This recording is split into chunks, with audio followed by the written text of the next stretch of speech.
կործանելը։ Մերժում ենք քաղաքական կեղտոտ խաղերը եւ եսերի նախընտրական շքերթը։ Ինչպես կարելի է թույլ տալ, որ ազգի թշնամի Դավաճանը փոխարենը տատվի իր հանցագործությունների համար կրկին մասնակցի ընտրություններին։ Զզվելի այս ծանրագույն ժամանակաշրջանում ընդդիմության պառակտումն ու հանցավորանգործությունը։ Սարսափելի է իշխանության կողմից մեր ազգի այլասերումը, եկեղեցու դեմ սրբապիղծ հարձակումները ու սրբազանների բանտարկումը։ Առանձին եւ ոչ մեկի զորու չէ հաղթել մեր հայրենիքը զավթած չարիքին։ Միակ ելքը մեկ միասնական ճակատ ստեղծելն է, միավորվելով բոլոր առողջ ուժերով։ Գիտենք, որ մեր ազգն ունի բազում հմուտ անհատականություններ, որոնք ունակ են փրկել Հայաստանը, սակայն միայն եթե միավորվենք։ Գիտենք, որ կլինի հայոց վերածնունդը,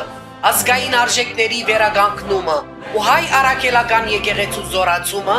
սակայն միայն եթե միավորվենք։ Գիտենք, որ հնարավոր է միջազգային դաշտում Հայաստանի հեղինակության բարձրացումը եւ մեր տապալված տնտեսության վերականգնումը, սակայն միայն եթե միավորվենք։ Գիտենք, որ հնարավոր է առանց ստորացուցիչ կորուստների ու զիջումների խաղաղությունը եւ Արցախի վերադարձը, սակայն միայն եթե միավորվենք։ Գիտենք, որ դժվար չէ ազատել երկիրը օդի աղտոտվածությունից, ապօրինի միգրանտներից, չարացումից ու տգիտությունից, սակայն միայն եթե միավորվենք։ Հերիք է աթոռագրիվ տալ եւ տենչալ վարչապետի պաշտոն։ Միավորվենք ընդդեմ ճարիքի եւ հանուն հայրենիքի։